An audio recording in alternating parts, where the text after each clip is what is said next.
You are listening to an MLGA Network podcast.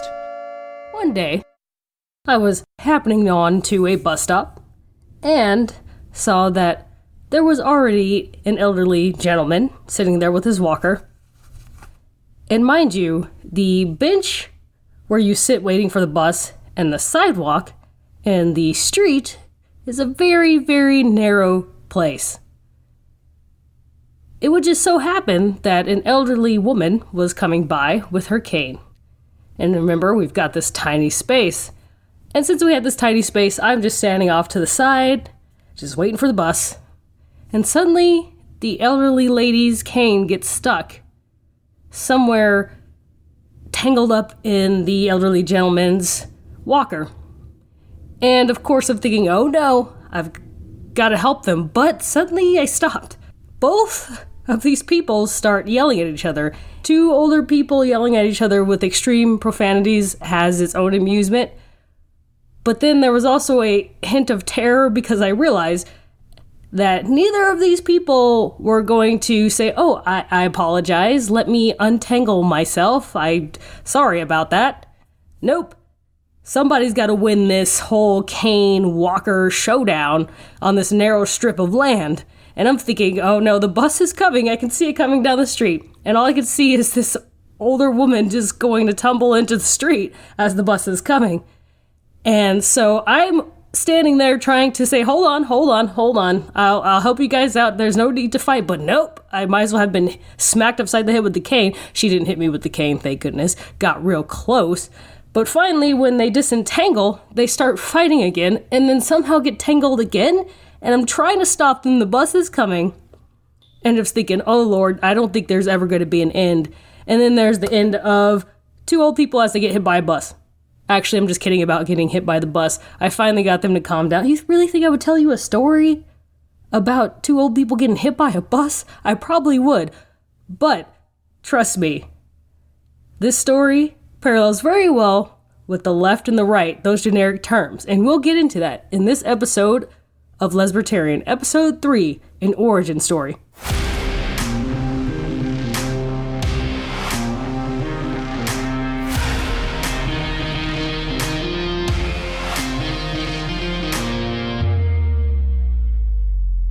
Welcome to Lesbertarian, the only place for liberty-loving muff divers and muff diving enthusiasts.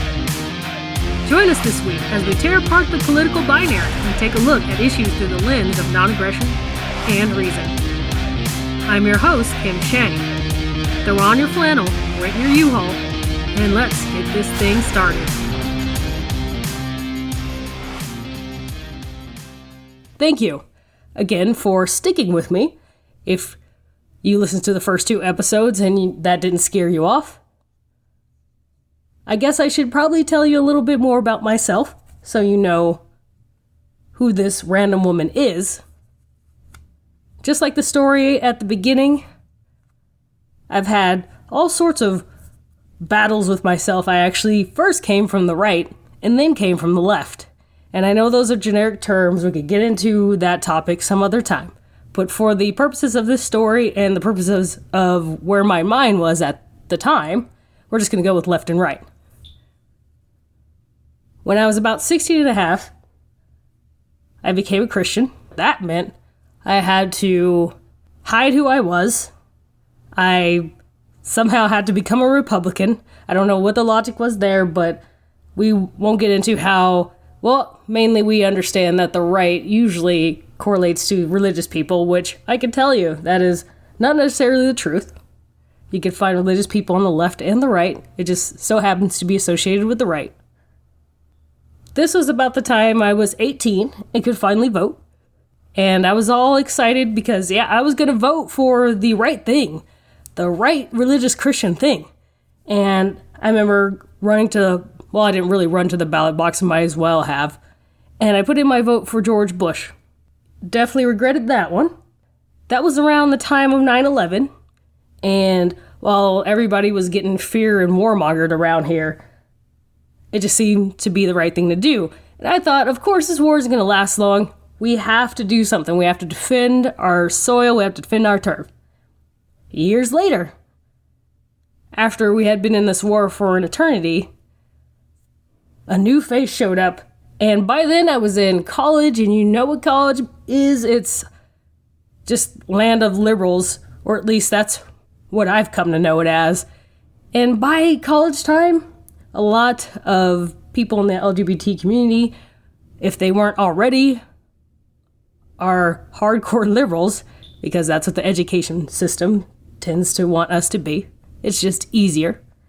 I actually voted for Obama thinking, number one, yes, and I'll admit it, he was black, so I voted because of that too. But there was also Prop 8 that was dealing with gay marriage, and that didn't end up passing at all. We got close. Didn't work. And later, as we all know, the Supreme Court gave us our right to marry. I like that. The Supreme Court gave us our right to marry, as if the Supreme Court actually has any legislative power, which these days they do, but looking at the Constitution, I'm going to go ahead and say something was wrong here. Screw you, John Marshall. Anyway, even though I thought everything was going to be grand, I eventually realized Obama didn't stop the wars either. And being a Democrat of old, and actually being anti-war, unlike the complete warmongering crazies we have now, I decided I didn't want to have anything to do with politics. I voted, and unfortunately was a one-issue voter, and it didn't get me anywhere. We're stuck in the war, and the one thing, even though I was all for gay marriage, the war was still going on, and I'm not really a fan of blowing up brown people in other countries. In about October 2015, we came again to another election season, and I just looked at the field of Democrats, was not impressed, looked at the field of Republicans, was deeply, even more unimpressed, and just I remember there was something called libertarianism, and it sounded cool, and I think I've gone into this before, I think on the first podcast, but it sounded awesome because it dealt with don't hurt people and don't take their stuff. I started to delve a little deeper to figure out what libertarianism is. I didn't have the conversion experience that some people had, where maybe they saw Ron Paul when he was running and was thinking his message was wholly and uniquely something new or something they had always believed. I didn't have any of that. I stumbled on the whole thing just by chance of wanting to understand what this term meant. I remember entering into a group, and I won't talk about which group because in the end, this group, the guy who led it turned out to be a complete jerk-off. But the group has a place in my history because I remember entering the group, which I think only had about 500 people at that time, and came in with the comment of, why aren't there many people of color in this movement? And boy, was I torn to pieces by a bunch of people for asking that question. For some reason, instead of going into crazy leftist madness and spewing my feels everywhere for being talked to this way, I was curious why these people, instead of saying, you're a complete moron, why are you saying this, they actually came at me with a little bit more logic, wanted to know why I was asking that question, and they were, even though a little blunt and harsh, actually started to make me think about that question. Why was I asking that question? Was it just a perception that I saw from the outside? Spoiler alert, when I got more into the movement, hey, there are actually a lot of minorities in the movement. It's just the narrative that we hear when the left and the right don't like the idea of another party rising up. We've probably all heard that saying that the left and the right are two wings on the same bird, and they definitely are. And I found that out because I was in both parties at different times, and while I did it at a time when I was younger and still my brain was still forming, I think that was important because at that time, I felt things differently. I felt them deeper. And that was the problem. It was just a feeling. It wasn't anything thought out. It was something given to me by the Republicans when I was a Republican and the Democrats when I was a Democrat. It wasn't something I fully thought out. Maybe I eventually, after I was told what I should believe, kind of tried to study it and understand it more and make it my own. It never was. It was all basically trying to find these two groups and how I fit into them. When it came to libertarianism, I found out there wasn't a box I had to fit into at all. I had to only be me. I had to be the weird lesbian that you hear now, the weird lesbian Christian that you hear now. I've been proudly libertarian all the way to voluntarist since October 2015, and I'm proud to continue to go on as a libertarian or voluntarist because I believe in liberty and freedom, and anybody who doesn't fall into the left and right paradigm. I don't care what people say. That I know there are some libertarians that are in the Republican Party, but to me, true freedom isn't about what the state or what the government can do for you. And it's definitely not what you can do for your state or government, because screw them. It's about you living this life that you have, the short life that you have on this planet, the way you want to, the way you were designed to. And I'm going to tell you, the government doesn't have a place in that to tell you how you should live your life. If you are focused on the government making people live the way you want them to, you're living this life incorrectly. And that is why I'm a libertarian. Actually, I want to hear why you're a libertarian. I want to know your story. If you can contact me on Twitter, it's just Lesbertarian. Instagram even, which also is Lesbertarian. I finally got this social media thing figured out. Or you can find me on Facebook at Lesbertarian. Or even Gmail, lesbertarian@gmail.com. Tell me your origin story, especially if you're in the LGBT community. I would love to hear from more of you, but in general, I want to hear from anyone. So drop me a line, guys. Now it's time for gay news today, or whenever the heck I get to it. First up from LGBTQ Nation. Always remove the female symbol from MaxiPad wrapper to be trans inclusive. Anti-transgender activists are freaking out, saying that removing the symbol basically denies the existence of women. The feminine hygiene brand always announced that it will be removing the female symbol from the packaging of its sanitary pads in order to be more trans inclusive. The Procter & Gamble brand puts a female symbol on its packaging, something that some trans activists called out on Twitter. Could someone from @always tell me why it is imperative to have the female symbol on their sanitary products? Tweeted Melly Boom earlier this year. There are non-binary and trans folks who still need to use your products too, you know. Trans activist Ben Saunders also wrote to the company and he got a letter from Always. We listened to you and our marketing team worked out a solution. The letter, which Boom shared on Twitter, said, "We are glad to inform you that as of December we will use a wrapper design without the female symbol. Neither of these tweets are still available though because Boom made her Twitter account private once the story started making headlines in the UK's right-wing press." Okay. Alright, hold on. I've never seen people so excited about feminine hygiene products.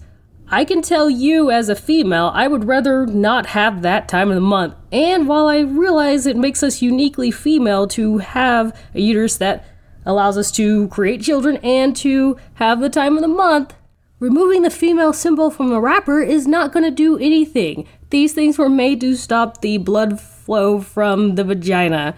That is it. I don't really understand why this is such a huge deal. If you want to have the time of the month and suffer cramps, I will be more than happy to wish that pain onto you and away from me. So if we can make that happen, here, you could have my time of the month if it's just that serious. Next up, Miley Cyrus is facing some heat from an Instagram Live video that she did yesterday. Excuse the quality of the video, but I just wanted to play it for you so you can hear her words yourselves.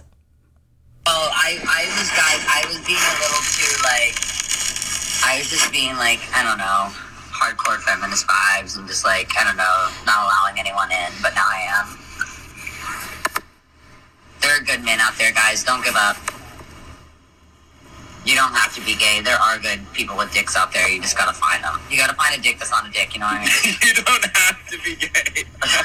I know. I always thought I had to be gay because I just thought, like, all guys were evil, but it's not true.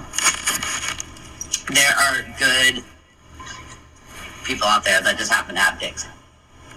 I've only ever met one, but... I was having that one. And he's on this live. Okay, I'm sorry, Miley, what kind of douchebags you're hanging around, but I know plenty of good guys. I don't understand where this is coming from. I know there are people screaming, yeah, there's a choice, and there's some choice men that keep hitting on me that they're my good friends that are just thinking, yeah, thanks, Miley, woo, yeah, that's the message. No, sorry, Miley, screw you. Actually, don't screw you. There was never been a moment in time where I wanted to do anything at all with Miley Cyrus, and that was before this comment. I'm sorry if your relationship with Liam Hemsworth was no good, and now you are with... Who's this guy? Cody Simpson, and he's great, and I'm glad you found somebody that you love, and he just happens to have a penis. That is fine. But the fact that you're making it sound like being gay is a choice. I know there are probably some women out there, clearly Miley, who decided, hey, I can't find a good guy, so I'm just gonna go and munch on some muff.